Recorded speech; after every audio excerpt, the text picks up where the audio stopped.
Dear reader, if you ever wanted proof that one careless night can rewrite your public identity, I can offer my entire week as evidence. I used to be the type of person who filed reports early, checked the agenda twice, and treated office gossip like a contagious disease.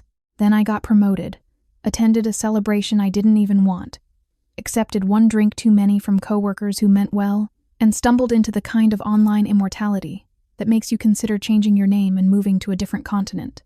My apartment was only a short ride from the restaurant 2 bus stops, the kind of distance you walk on a good day without noticing the time. That was why I waved off the offers to escort me home.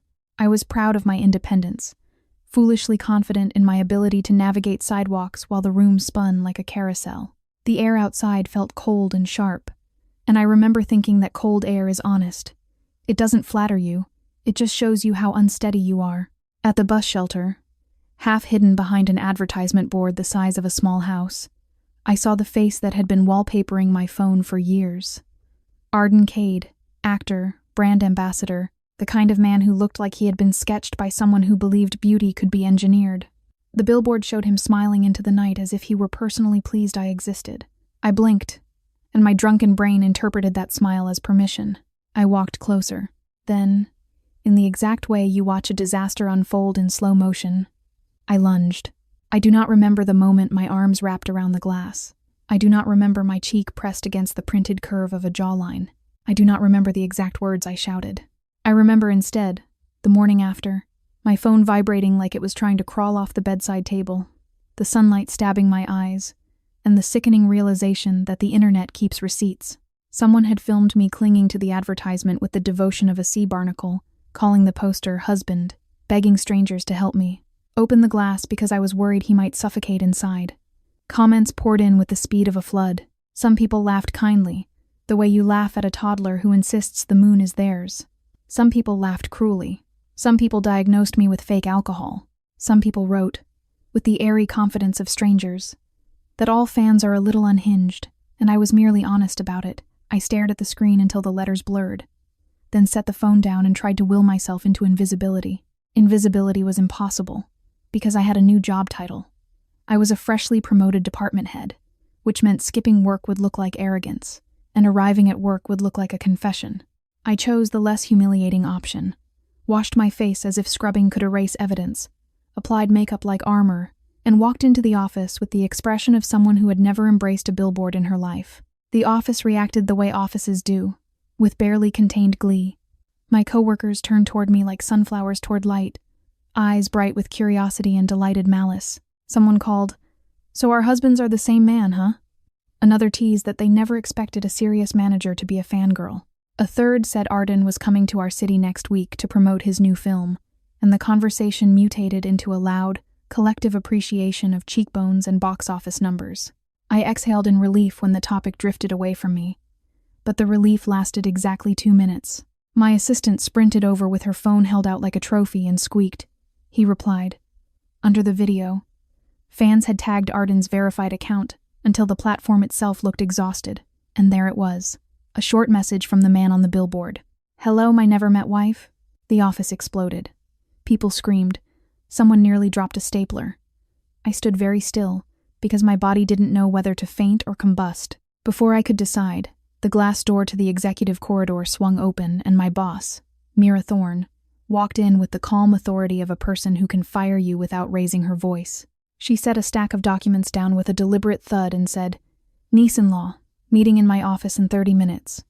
New project." I heard only one word. Niece-in-law. My brain tried to reject it like a faulty file. I followed her into her office as if my legs belonged to someone else. When I finally found my voice, it came out in a whisper. "Director Thorne, what did you just call me?" Mira looked out the window. Across the street, a massive billboard displayed Arden's face, lit by the afternoon sun like an expensive shrine. She pointed without smiling. "That Brad is my nephew." She said it as if she were announcing the weather. My soul left my body, checked the forecast, and returned with a complaint. The internet did not pause to respect my spiritual crisis. By lunch, anonymous accounts were digging into my profile. A rumor spread that I had staged the billboard incident as marketing, that I had engineered a scandal to latch on to Arden's fame. People speculated that I would next sell a self-love persona, or pretend to be a pure-hearted genius. My inbox filled with insults, slurs, and suggestions about my morality that revealed more about the senders than about me. I tried to work, but each new notification felt like someone flicking a rubber band against my nerves. That evening, a famous male streamer, one of those smug commentators who monetize contempt, went live to expose me. He leaned back in his chair, grinning as if he had already won, and told his audience that I was a classic fame chaser. He said my photos were edited, my face was fake, my promotion was suspicious. He implied that any woman who looked decent must be funded by a wealthy older man. His viewers sent hearts and laughter, and my jaw tightened until I could hear my teeth complain. I am not proud of what happened next, but I am also not sorry. I typed a single line under the live chat, sweet as poison. You speak like someone with a lot of experience being sponsored. The comment detonated. The room's mood shifted, because bullies are brave only when the target is silent. He demanded to know who I was mocking. I replied with calm punctuation, asked where he had been during mandatory ethics class, and suggested he return to the factory for an upgrade because his brain seemed to be running on an outdated operating system. The audience laughed harder than they had at his jokes. People started tagging Arden, urging him to rescue his never-met wife. The streamer tried to regain control by accusing me of cosmetic surgery. In the calmest possible tone, I admitted I had done my eyelids and refined my nose slightly, because shame is a weapon only if you hand it to your enemy. The chat went silent for 3 seconds, then erupted with a different kind of hunger. People asked for my clinic's name, my skincare routine, my weight loss plan, my study schedule, my exam tips. The streamer had wanted to humiliate me. Instead, he had accidentally handed me a stage. Overnight, my name became a trending search term. Screenshots of my grades circulated. Old school photos appeared, some unflattering, some strangely endearing, all of them proof that I had lived a full human timeline before strangers discovered me. People who hated me arrived first. People who were curious replaced them. People who liked my refusal to cower stayed. When another streamer tried to restart the smear campaign the following night with a bigger team of hired commenters, I entered the chat again and dismantled his arguments with the same strategy you use in meetings. Define the claim, demand evidence, expose the logic gap, move on. Something bizarre happened then. The audience stopped caring about the attack. They started asking about transformation, discipline, and learning. They asked whether a girl who had once been the ugly, chubby kid could become the confident adult on screen. They asked whether a person could go from mediocre grades to a strong university score. The chat turned into a spontaneous support group, and because I have a chronic weakness for not disappointing people, I pressed the go live button myself. I expected mockery. What I got was attention so intense it felt like standing under a heat lamp. Hundreds of thousands, then millions, watched me explain, like a lecturer with better eyeliner, how I had lost weight slowly instead of chasing quick misery. I talked about nutrition as routine rather than punishment. I talked about exercise as a long-term contract with your future self. I talked about studying as systems, not talent. The strangest part was how human it felt. Behind the numbers were people taking notes, asking questions politely, cheering for strangers, and using humor as glue. The next day, I went back to being a normal manager with an abnormal internet footprint. I stayed late to finish work, then left the building to find the sky had decided to attack the city. Rain slammed down without warning, turning the sidewalk into a mirror. I stood under an awning, debating whether to surrender to a taxi app, when a familiar car rolled to the curb. Mira's window lowered. "Get in," she said, as if she were picking me up from kindergarten. I climbed into the passenger seat, dripping, and realized I was not alone. In the back sat an older man, with the kind of composed elegance that makes you assume he owns more than one suit. He asked, politely, whether I liked Arden. I said yes, because honesty had already ruined my week, so why stop now? The man chuckled and asked what I liked about his son. I answered without thinking, "He's the handsomest man alive." Mira laughed. The older man tapped the shoulder of the person beside him and said, amused, "Hear that? She really does like you." The person beside him wore a hood, a cap, and a mask, a human contradiction, simultaneously anonymous and unmistakable. When he opened his eyes, I recognized the gaze from every interview clip I had ever replayed. My body went stiff. A normal person would have screamed. I went silent, because my brain was busy filing new trauma under Unreal. Mira, delighted by my suffering, introduced them. The older man was Arden's father, and the driver was me, currently drowning in my own blush.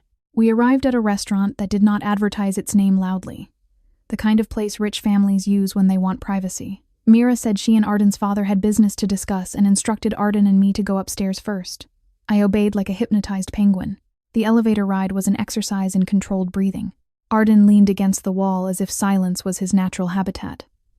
I tried not to stare. My heart, unfortunately, did not share my professionalism. At the private room door, Arden paused and looked at me with an expression that felt like a small, private joke. He said my luck recently seemed terrible. I replied that if my luck were truly terrible, I would not be standing next to him. He lifted a finger and lightly tapped the center of my forehead. "Your luck is written right here," he said, voice low. "Your fortune point is dark." I froze, then remembered. Hairline powder. Rain. A black smudge. I escaped to the restroom at the speed of shame and stared at myself in the mirror, half horrified, half impressed that my idol had diagnosed my makeup like a fortune teller. When I returned, the room was full. It wasn't a simple dinner with 2 executives. It was a family gathering with a suspicious number of relatives. Arden's father greeted me warmly and told me not to be formal. Someone pulled out chairs, introduced cousins, offered drinks. I sat beside Arden with the cautious posture of someone handling fragile glass. My mind screamed. I came here because I fought a streamer and got promoted, and now I am attending a celebrity's family banquet in damp shoes. Across the table, a cheerful older uncle declared Arden had always been generous and would not mind any little misunderstandings.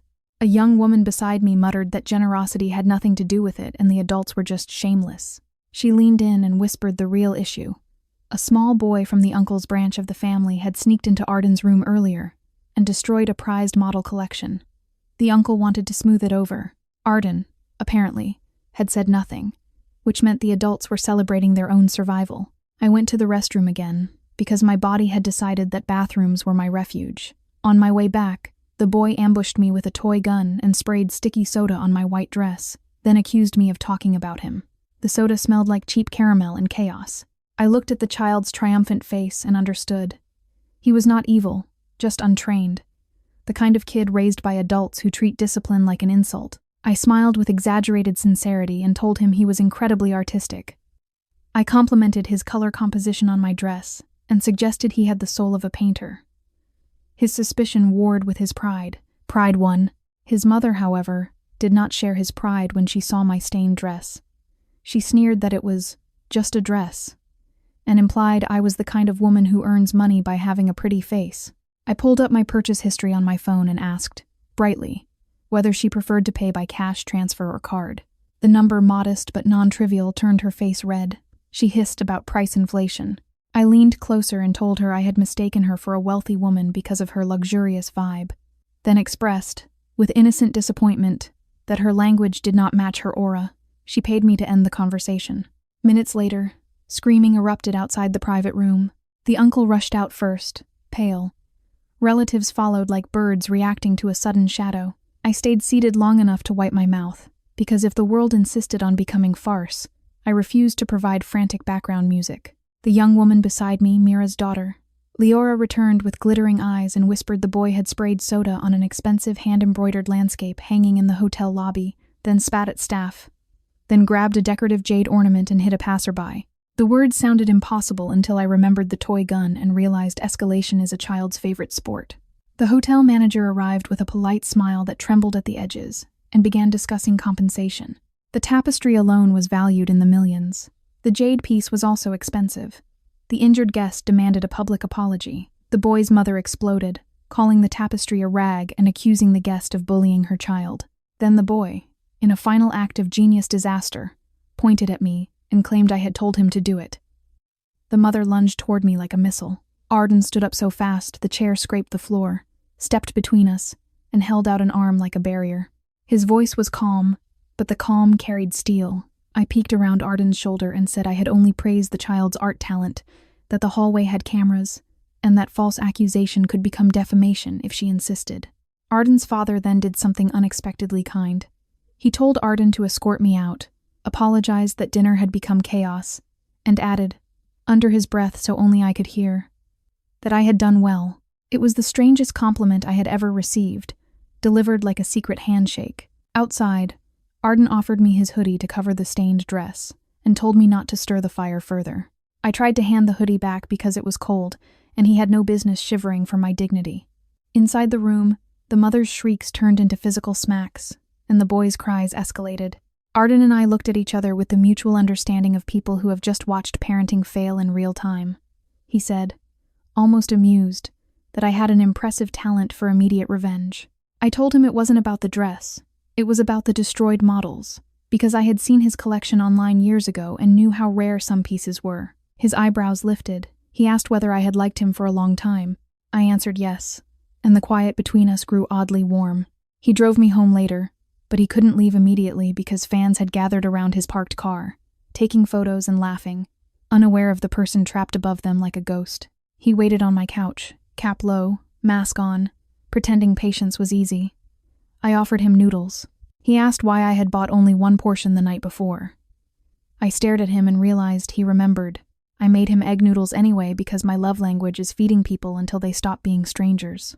He stayed too late, dozed on the sofa, and I caught myself kneeling nearby, studying his sleeping face like it was a museum artifact that might vanish if I blinked. I thought, absurdly, that I wanted to kiss him. Then I recoiled from my own thought, scolded myself for being an unlicensed thief of affection, and retreated. In the morning he was gone, leaving only the tidy absence of someone who hates causing trouble. That same day, Leora added me on a messaging app and called to report the aftermath. Her branch of the family had negotiated the compensation, arranged a public apology, and agreed to installments because the sum was enormous. Leora narrated it with the joy of someone who finds justice entertaining. Then she asked, casually, if I could tutor her for exams on weekends. I said only if she paid. She laughed and told me I would regret refusing. She sent an address. Curiosity is also one of my weaknesses, so I went. The address was a luxury apartment with floor-to-ceiling windows and a view that made the city look like a model set. Leora greeted me, poured water, and let slip that the place belonged to Arden's older brother, who traveled often. I opened a door by accident and discovered Arden asleep on a bed in a bathrobe-adjacent state that should have been illegal for my blood pressure. I closed the door so quietly I deserved a medal. 10 minutes later, Arden appeared in casual clothes, nodded at me like we were co-workers, and sat by the window reading while I taught Leora calculus and tried not to lose my mind. It turns out being near your idol has measurable cognitive side effects. Twice I repeated the same explanation, because my eyes drifted toward Arden like compass needles. Leora snapped her fingers in front of my face and told me to look at the problem, not at her cousin. I coughed, pretended competence, and continued. At lunch, Arden requested egg noodles, the same ones I made before. Leora requested the same, with exaggerated emphasis on my name. I cooked, because refusing would have felt like breaking a vow. Arden tasted the first bite and said it was as good as last time. My face heated so fast I could have boiled water without a stove. Before I left, Leora asked whether Arden and I would exchange contact information. I hesitated, because the concept felt like a violation of natural law. Arden pulled out his phone and said, simply, "Scan me." His account was empty, no posts, no public face. He explained it was his private number, not for publicity. The fact that he offered it to me made my stomach flip. I walked out holding my phone like it had become a sacred object. Weeks passed. Arden returned to filming, and I returned to pretending the internet wasn't tracking my eyeliner choices. I sent him small photos, sunsets, a neighbor's cat, a ridiculous office memo because sharing tiny things is how I confirm my own reality. He replied promptly despite being busy, with short messages that felt like warm stones in my pocket. My coworkers began accusing me of being in love because I stopped volunteering for overtime. I denied it with the intensity of a person lying to herself, then scheduled a meeting at 5:30 just to restore my reputation as a tyrant. A casting scandal flared online when Arden was announced as the male lead for a highly anticipated adaptation. Fans of another actor claimed Arden had stolen the role through connections. Screenshots surfaced, rumors grew, and comment sections became battlefields. Arden's fans, exhausted, wrote a single line everywhere. "We're waiting for her." They meant me. It was ridiculous, but also strangely touching. I posted evidence that the script had been visible behind Arden months earlier in a casual photo, which made the accusation look like what it was: envy disguised as righteousness. The opposing fans tried to insult me. I responded with voice-to-text sarcasm that made Arden's fandom howl with laughter. I didn't do it to be famous. I did it because I cannot stand watching lies win by volume. One night, while Arden sat on my couch again because leaving would have triggered a swarm outside, he told me he didn't care about online noise. I told him my only two hobbies were making money and liking him. The line fell into the dark like a coin into a well. He didn't laugh. He didn't look away. He stared at me long enough that my confidence tried to crawl under furniture. Then he said, softly, that I should sleep because I had work. He stayed quiet until my door clicked shut, and for the first time I wondered whether my devotion had stopped being one-sided. A month later, I traveled for business and finished early. Arden's filming location was a high-speed train away, and the temptation felt like gravity. I bought a ticket on impulse, arrived at the studio gates, and discovered I couldn't enter without a pass. As I turned away, a young woman called my name. She was Arden's assistant, bright-eyed and brisk, and she handed me a spare badge as if my arrival had been expected. Inside, Arden wore historical costume and stood under harsh light with such focus that I forgot how to breathe. In front of the camera, he was not the gentle texter who asked whether I had eaten. He was a blade. Watching him work made my chest ache with pride and longing that felt nearly identical. During a break, the female lead glanced at me with cool appraisal, the kind of look that asks, silently, what your role is. I didn't flinch. I had spent an entire week being judged by millions. One actress could not compete. Arden walked over, accepted a towel, and asked whether I had come alone. I said yes. He nodded as if that mattered. Later, as the crew resumed, he sent me a message while standing 10 meters away telling me to stand in the shade because I would burn. I laughed quietly, because this was the strangest love story I could have stumbled into. A romance assembled from scandal, family chaos, noodles, and a man who guarded his privacy like a fortress, yet kept leaving the gate open for me. If you want a neat ending, I can't provide it yet. What I can say is this. The internet still remembers the billboard, but it no longer feels like a curse. It feels like the world forcing me to stop being invisible. I did not become brave because strangers cheered. I became brave because I realized shame is wasted energy, and I already had a job, a life, and a heart that refused to be managed by a comment section. Arden is still busy, still famous, still too beautiful to be trusted by common physics. And yet, on ordinary days, my phone lights up with his name and a simple question, "Did you eat?" And I answer as if that is the most natural thing in the world. After the first live stream, my office suddenly discovered that going viral is a resource they can mine. Marketing sent a polite email asking whether I would be interested in representing our company's new productivity campaign, complete with a slogan about discipline. I replied that I was not a mascot, and that discipline doesn't need a logo. My refusal triggered a meeting where half the room argued I should monetize, and the other half argued I should hide. Mira listened until the debate exhausted itself, then said one sentence. If anyone uses my department head for cheap traffic, I'll sign their resignation with a fountain pen. The room became quiet enough to hear the air conditioner sigh. That night, Arden texted me a photo of the billboard, but from the other side of the street, as if he were checking on the scene of the crime. Under it, he wrote, "This is where you assaulted my face." I replied that he was lucky it was glass and not a statue because I might have stolen a souvenir. 3 dots appeared, disappeared, appeared again. Finally, he sent, "If it had been a statue, would you have carried me home?" It took me an embarrassing amount of time to answer, because the question was ridiculous and yet somehow intimate.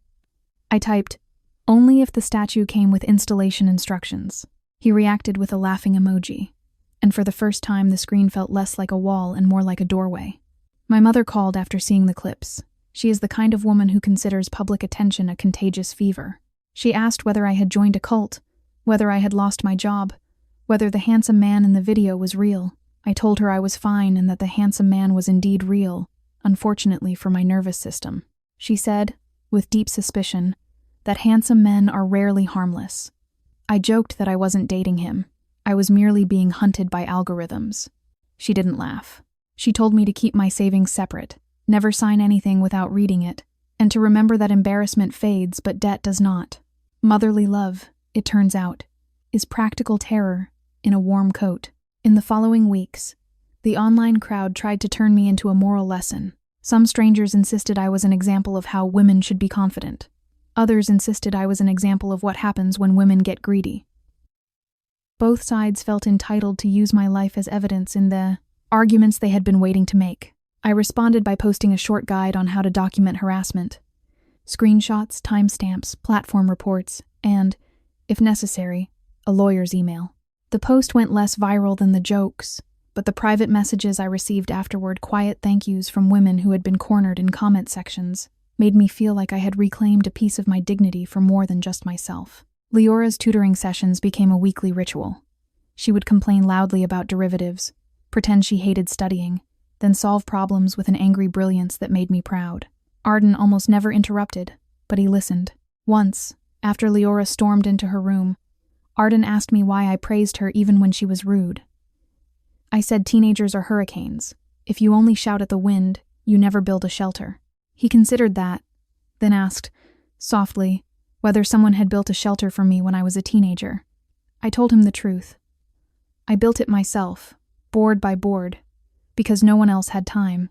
His eyes sharpened, the way they do on camera when his character decides to fight, and he said my self-reliance sounded exhausting. I shrugged and told him, exhaustion is not a tragedy, it's a receipt. A brand tried to send me free skincare products with a note that implied I should mention them on stream. I returned the package unopened. The brand's representative called, offended, and reminded me that influencers build relationships with companies. I said my relationships were not for sale. The representative asked if I thought I was better than influencers. I said no. I just preferred to keep my work and my face in separate bank accounts. Arden later learned about it from Leora and sent a message that read, good. Only one word, but it carried the weight of approval I hadn't realized I wanted from him, like a stamp on paper that suddenly makes something official. The family incident at the restaurant did not die quietly. The boy's mother tried to twist the story online, claiming the hotel had framed her child and that I had bullied him. She uploaded a blurry video edited to make my voice sound harsh. Unfortunately for her, the hotel released camera footage that showed the boy spraying soda and swinging the jade ornament like a club, while I stood at a distance trying not to become collateral damage. The internet turned on her with startling speed. People who had mocked me for being attention-seeking suddenly demanded her apology. Watching the reversal felt less satisfying than I expected. It reminded me that public opinion is not justice, it's weather. Still, she deleted the post and paid the last installment sooner than planned. One weekend, Arden's older brother returned unexpectedly and discovered me at the apartment, explaining trigonometry to Leora while wearing an apron stained with sauce. He stared at Arden, then at me, then back at Arden, as if confirming a rumor in real time. Without greeting, he said, "So this is her." Arden didn't deny it. He merely asked his brother whether he planned to stay long. The brother laughed and said he would leave before he became a third wheel in his own home. Before he walked out, he leaned close to me and said, in a conspiratorial whisper, that Arden rarely lets anyone into his private space, and that I should not underestimate what that means. I pretended I didn't hear, but my hands shook while I rinsed dishes. Mira, who enjoys control the way some people enjoy desserts, arranged for Arden to appear at our company's charity gala. The official reason was brand synergy. The real reason was that Mira likes to watch people squirm. I was assigned as event coordinator. On the day of the gala, I wore a black dress that made me feel like a well-dressed threat. Arden arrived through a staff entrance, disguised, and when he saw me, he stopped walking for half a second. The smallest hesitation. He said, "You look different." I asked whether he meant the dress or the fact I wasn't clinging to glass. He replied, deadpan, that he preferred me without fingerprints on his jawline. At the gala, under chandeliers, he spoke to donors with effortless charm. Once, when a drunk executive tried to corner me with a hand on my elbow, Arden appeared like a shadow, removed the hand without drama, and asked me to accompany him to greet someone. The executive laughed it off, but his smile was thin. My gratitude, however, was sharp and lasting. After the gala, a tabloid posted photos implying Arden and I were dating. The headline tried to be scandalous. The photos tried to be romantic. Mira called me into her office and asked whether I had leaked them. I said no. She believed me instantly, which was both comforting and alarming. Then she said, "My nephew has the charisma of a storm and the emotional vocabulary of a locked drawer. If you are going to get involved, make sure you can survive both." I asked whether she was warning me or blessing me. Mira replied that she was doing neither. She was simply informing me that storms do not apologize for rain. I left her office feeling like I had been handed a weather report about my own heart. Arden called later, not texting, actually calling, and the sound of his voice through the line made my apartment feel smaller. He apologized for the photos, even though he had not taken them.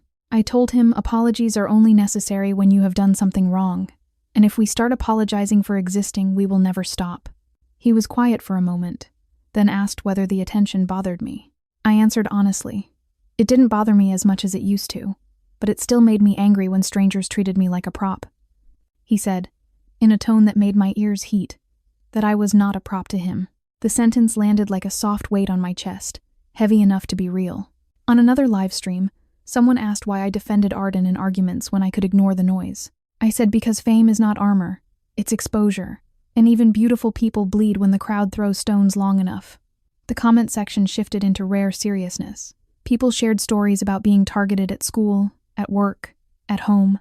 They asked how to become resilient without becoming cruel. I told them resilience is not a personality trait.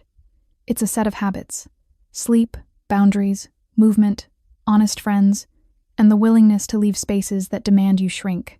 When I ended the stream, I sat in the dark for a long time, listening to the city, and felt the odd satisfaction of having used my accidental fame to build something steadier than attention.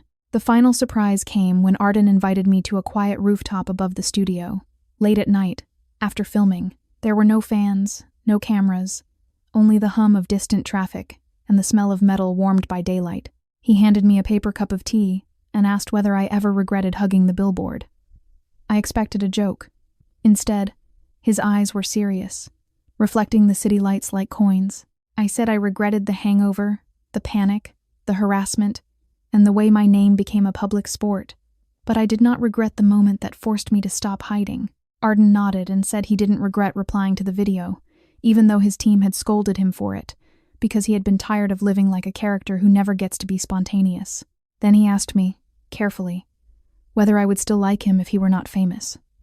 I laughed, not because the question was funny, but because it was human. I told him I liked him before he knew I existed, and I would like him even if he wore a mask forever, as long as he didn't stop being kind when no one was watching. He looked down at his tea, then at me, and for the first time his smile was not for an audience. It was only for us. So that is where I am now. Not a heroine, not a villain, not a brand, but a woman who learned against her will that public stories can be rewritten with private choices. I still go to work. I still tutor Leora and fight with her about homework. I still cook noodles, because some rituals are safer than prayers. I still receive messages from strangers, some hateful, some grateful, all of them reminders that anonymity is a privilege. And I still receive messages from Arden, brief and steady, like footsteps behind me in a dark hallway that no longer scares me because I know who is there. One evening I found an old notebook from my university days, full of messy schedules and cruel self-talk, and I realized my younger self would never believe the adult version of me could stand in public without flinching. I wrote her a short note on the last page. You survived, and you learned to laugh without asking permission. Another day, Leora surprised me by handing over a neatly written list titled, Rules for Not Losing My Mind, which included sleeping before midnight and leaving group chats that made her miserable. She pretended it was a joke. I praised her anyway, because growth often arrives wearing sarcasm. A week after the gala, an executive from a rival firm tried to recruit me. He invited me to a private chat, which was code for pressure in a pleasant room. He praised my online influence, hinted that I could earn triple my salary, and suggested I should use my fans to push their new app. I told him my fans were not livestock and that my job was not a vending machine. He smiled as if he expected resistance, and leaned forward to say I was being naive. I stood, thanked him for his time, and walked out. Outside, my hands trembled with delayed anger. Arden's message arrived at that moment. A short voice note, only 2 seconds, just his breath and a quiet, "You did the right thing." I didn't know how he knew, but the fact that he did made the city feel less hostile. The next tutoring session, Leora arrived with red eyes and declared she hated everyone at school. I listened, asked questions, and watched the shape of her anger reveal what she was too proud to say. Her classmates had been mocking her for being related to Arden, then mocking her again for being associated with me. Teenagers, I learned, can weaponize any fact, even neutral ones, just to test how much someone can endure. I didn't tell her to ignore it. I helped her draft one clean sentence to repeat. If you're bored, get a hobby. Then we practiced until she could say it without shaking. Arden listened from the window and later told me, quietly, that I taught more than math. I replied that he taught me too, because watching him stay calm under scrutiny reminded me that dignity can be a habit rather than a reaction. My livestream audience began asking for proof that my routines worked, as if transformation were a receipt you could staple to a bank statement. To prevent myself from becoming a scammer by accident, I created a rule. I would never promise miracles, only methods. I filmed short videos showing meal prep, time blocking, and the ugly, unromantic part of progress: rest days, plateaus, setbacks, boredom. People thanked me for making improvement look ordinary. That gratitude surprised me. Fame, I realized, is not only spectacle. Sometimes it's the privilege of telling the truth in a space trained for exaggeration. Mira watched from a distance and didn't interfere, which was her way of approving without admitting she had feelings. Arden invited me to a rehearsal for the adaptation that had caused the casting war. The studio was empty except for a few staff and a table covered in marked-up scripts. I sat in the corner with a cup of coffee, trying to be small, while he practiced a monologue that sounded like a confession and a threat at the same time. When he finished, he looked at me as if waiting for a verdict. I told him the scene made me angry on behalf of his character, which made him laugh. The director teased him for smiling too much, and Arden shrugged as if the smile had nothing to do with me. Later, when we left through a back stairwell, he offered his hand to help me down and didn't let go immediately. The contact lasted only a second longer than necessary, but my body remembered it for hours. The internet, unfortunately, never runs out of ideas for trouble. A small group of obsessive fans began tracking my commute and posting photos of my shoes, my lunch, the books in my hands, as if documenting me could make them closer to Arden. I felt my stomach sink each time. Arden's team offered to move me into a serviced apartment for safety, which sounded like kindness and confinement braided together. I refused and instead filed reports, changed my routes, and learned the quiet art of caution. One night I found a bouquet at my door, with a note that addressed me as sister-in-law, in a handwriting that was too careful. I threw it away, locked the chain, and sat on the floor until my breathing steadied. Arden called immediately after, voice tight, and asked if I was okay. I told him fear doesn't mean I'm broken, it just means I'm paying attention. He said he wanted to come over. I said not tonight, because I didn't want my fear to become his habit. We stayed on the phone anyway, speaking about nothing until the city outside my window softened into ordinary sound.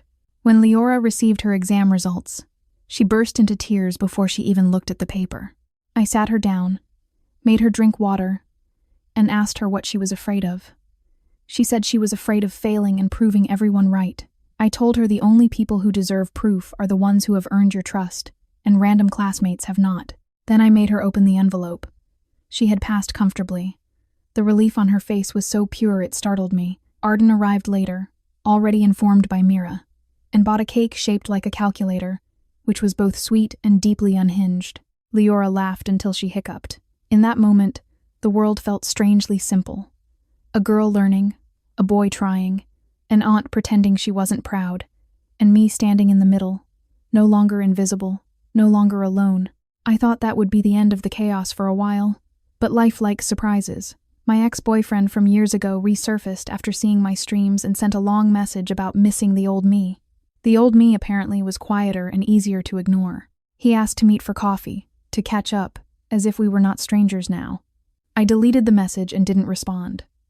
The next day he showed up near my office anyway, smiling like entitlement. I told security to escort him away and didn't look back. That night, I mentioned it to Arden casually, but my voice shook. Arden listened without interrupting, then said he was sorry someone had tried to reclaim me like property. I laughed bitterly and said, "Some people confuse nostalgia with ownership."